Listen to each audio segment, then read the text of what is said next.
Marcos Lucena é cantor, compositor, poeta e músico. Membro da Academia Brasileira de Literatura de Cordel, foi gestor da Feira de São Cristóvão, no Rio, radialista e pré-candidato a deputado federal pelo PSB.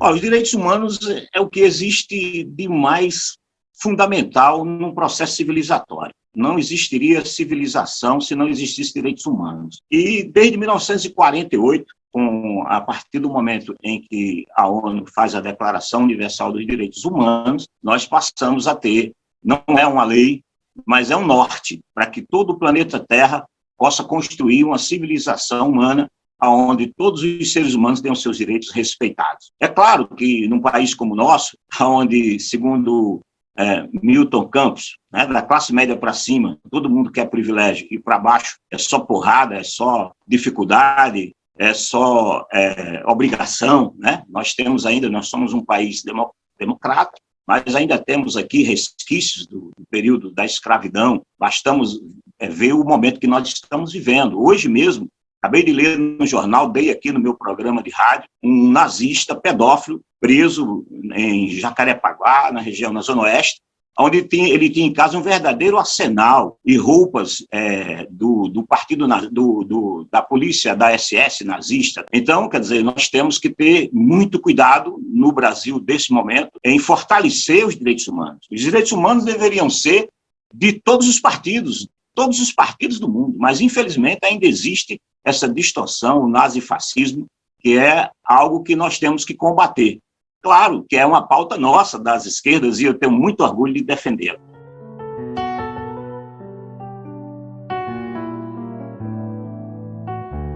Com certeza, já apoio como cidadão, apoio como homem de cultura, como apresentador de programa de rádio. Eu não poderia nunca, me elegendo deputado federal, e eu espero que eu me eleja, não carregar essa bandeira da proteção, do respeito aos povos nativos da nossa terra. Os povos originários têm os seus direitos garantidos na Constituição. Nós temos a Constituição brasileira, no seu artigo 231, garante os territórios tradicionais dos índios, garante a sua cultura, garante, inclusive, a sua autonomia como povo. Eu defendo a tese que o índio é o guardião do que nós temos de mais sagrado. A principal pauta humana hoje é o meio ambiente. E onde tem uma reserva, onde tem índios vivendo da maneira tradicional, nós temos a certeza de que aquele pedaço de floresta, que aquela área habitada por esses índios está sendo preservada. Então, meu mandato vai ser comprometido com o direito e a garantia dos índios viverem em seus territórios tradicionais, as suas crenças, a sua maneira de viver e a sua cultura. Sou completamente envolvido nas questões indígenas, até porque eu tenho sangue potiguara, eu nasci no Rio Grande do Norte, sou comedor de camarão.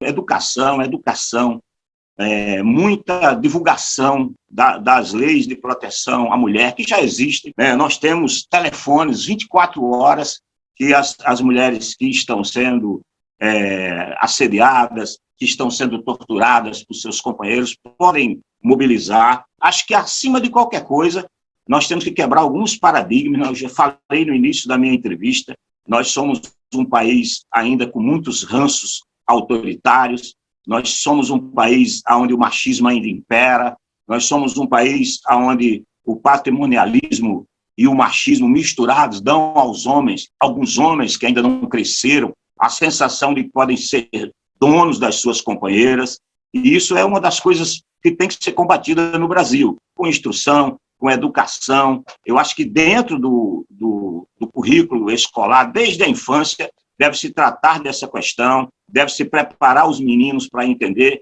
que nós vivemos num mundo onde a mulher tem um papel muito importante e o homem não é melhor em nenhum sentido, em nenhum aspecto da mulher, e tem que respeitá-la, inclusive respeitar os seus desejos. Quando uma relação começa, é necessário que as pessoas que estejam envolvidas saibam que eles estão ali por afeto, por amor, para serem felizes e não para se agredirem mutuamente, e especialmente o macho agredir a fêmea só por ser macho.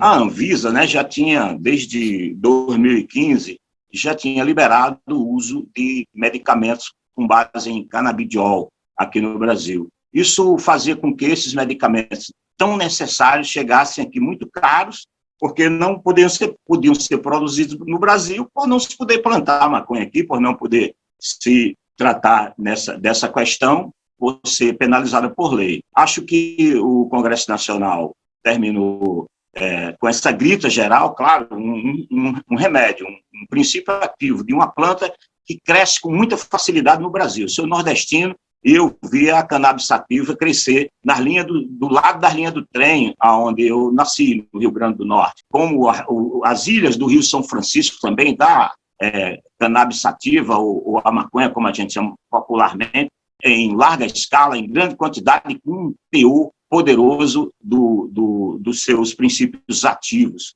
Então, o Congresso foi lá e, com todas as controvérsias, aprova, né? E hoje nós vamos poder, precisa de regulamentação ainda, para como se vai plantar, quem vai industrializar, quem vai vender. É muita coisa para ser discutido sobre esse tema, e eu tenho tranquilidade de lidar com isso, sou músico, né? Inclusive de lidar ampliando essa questão da discussão do que é a maconha e como ela pode ser legalizada no Brasil. Em outros aspectos, porque sou músico, eu trabalho com músicos que fumam maconha e tocam muito bem, são responsáveis, não vejo nenhum deles ter nenhum tipo de anomalia, porque usam a maconha como algo que dá prazer para eles, que relaxa, que tranquiliza, né? Então, além do canabidiol, servir para epilepsia, para esclerose múltipla, para Parkinson, para glaucoma, para autismo, para depressão, Alzheimer, dores crônicas como fibromialgia,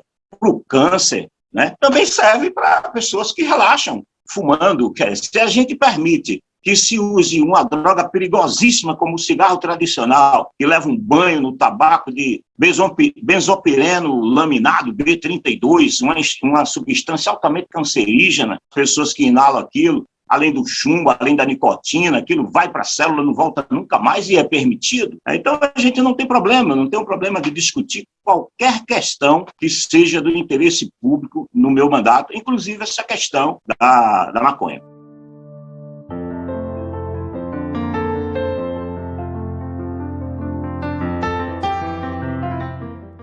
Eu cheguei no Rio de Janeiro no dia 30 de maio de 1977, tinha visto um show de Luiz Gonzaga no Nordeste, quando era menino, e me apaixonei por aquela figura maravilhosa, e cheguei em casa dizendo: mamãe, quando eu crescer eu quero ser igual esse homem, quero cantar as coisas da minha terra. E eu tinha ganho de um tio meu uma espécie de binóculo que você apertava e saía imagens dos pontos turísticos do Rio de Janeiro. E eu me apaixonei por aquilo. Eu apertava, vi o Corcovado, vi o Pão de Açúcar, vi o calçadão de Copacabana e dizia: mamãe, quando eu crescer eu vou morar nessa cidade e vou fazer aquilo que esse senhor lindo faz, Luiz Gonzaga, vou ser cantador. E comecei a compor, comecei a fazer música e cheguei aqui em maio de 77, nós estávamos em ditadura ainda, e as minhas primeiras músicas eu tinha que ir lá na Praça Mauá, no Departamento de Censura de Diversões Públicas, para submeter a arte de um menino a censores. Então, eu detesto toda e qualquer forma de censura e vou combater isso durante toda a minha existência. Tá?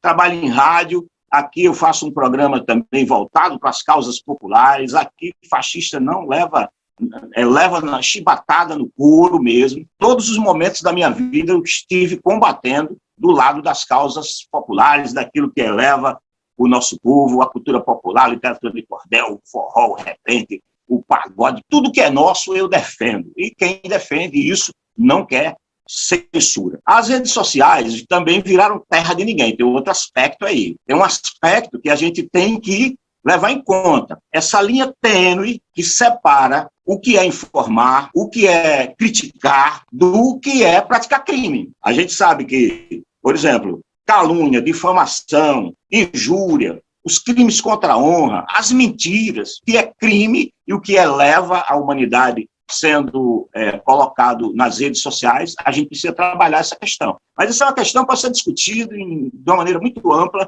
com a sociedade, exatamente para não se cair nessa questão de se perder em liberdade de expressão para se combater crimes.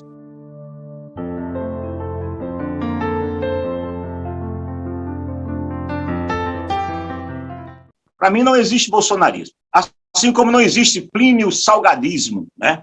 O Brasil já viveu momentos em que uma liderança fascista se levantou e muito mais poderosa que Bolsonaro. O Plínio Salgado tinha exército, tinha toda uma estrutura, aquelas milícias, aquela multidão. E na década de 30, hoje, se você perguntar a qualquer menino que tenha 20 anos ou 30, quem foi Plínio Salgado, só quem conhece história do Brasil e se preocupa com as questões políticas vai lembrar do Plínio Salgado. Do mesmo jeito vai ser o Bolsonaro no futuro. Bolsonaro vai para o lixo da história, não vai existir bolsonarismo no Brasil. O que existe aqui, sim, você já disse aí, nos esgotos, essa figura nefasta que eu citei aqui, um nazista de carteirinha, que foi preso hoje de manhã, ainda por cima pedófilo, atacando crianças dentro de um condomínio. Esse tipo de personalidade psicopática, ela existe no Brasil, e ela estava sendo gestada nos esgotos, nos porões, onde existe a podridão, a miséria mais desgraçada do ser humano, que é o desrespeito com o diferente, pasteurização, que é a unificação da humanidade, quando nós somos plurais. Então, o que tem aqui é fascismo e nazismo. E nós não vamos combater mais Bolsonaro quando, no ano que vem, nós tirarmos ele democraticamente do poder pelo voto popular. Ou se tirarmos antes, o que eu não acredito, por um processo de impeachment. Mas acredito que nós vamos tirar Bolsonaro e o que nós vamos ter que continuar combatendo é o fascismo, é o nazismo, é os ratos, esses ratos que estão nos porões das mentes de uma parte da sociedade brasileira. E eu vou estar ali, eu vou ganhar essa eleição, vou ser deputado federal para atuar como um dos deputados mais atuantes no combate ao fascismo e ao nazismo.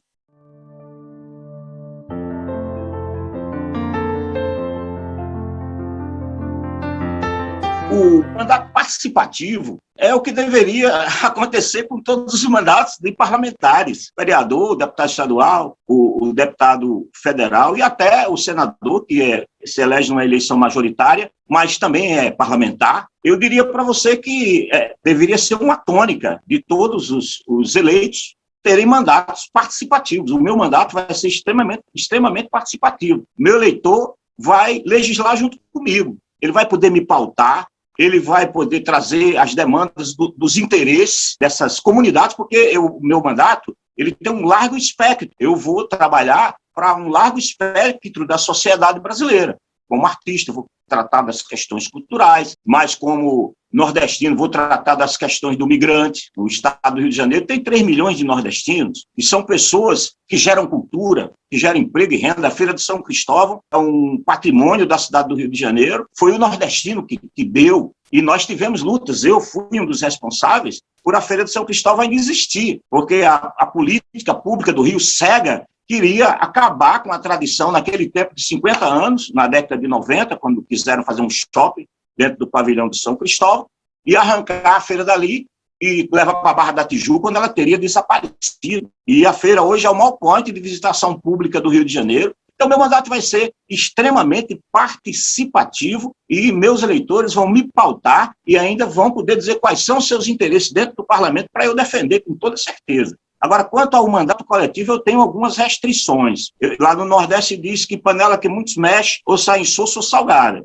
Então, 3, 4 pessoas, 2 pessoas que trabalham juntos para ganhar um mandato, quando chega lá, no meio do caminho se desentende ao longo do mandato, isso ocorre até com a pessoa que você namora, não sei quantos anos, casa e depois tem que divorciar. Imagine pessoas que ganharam um mandato coletivo divorciadas, brigando, rachando aquele mandato. Então, eu acho uma coisa que tem que ser... Tudo para mim é possível, mas tudo tem que ser muito discutido. Eu sou um homem da palavra. Eu sou um homem da palavra, inclusive da palavra poética. Eu trabalho com síntese quando eu quero, que é a literatura de cordel. Eu defendo que todos os mandatos de parlamentares devem ser, sim, mandatos participativos. Porém, coletivo é algo que temos que discutir.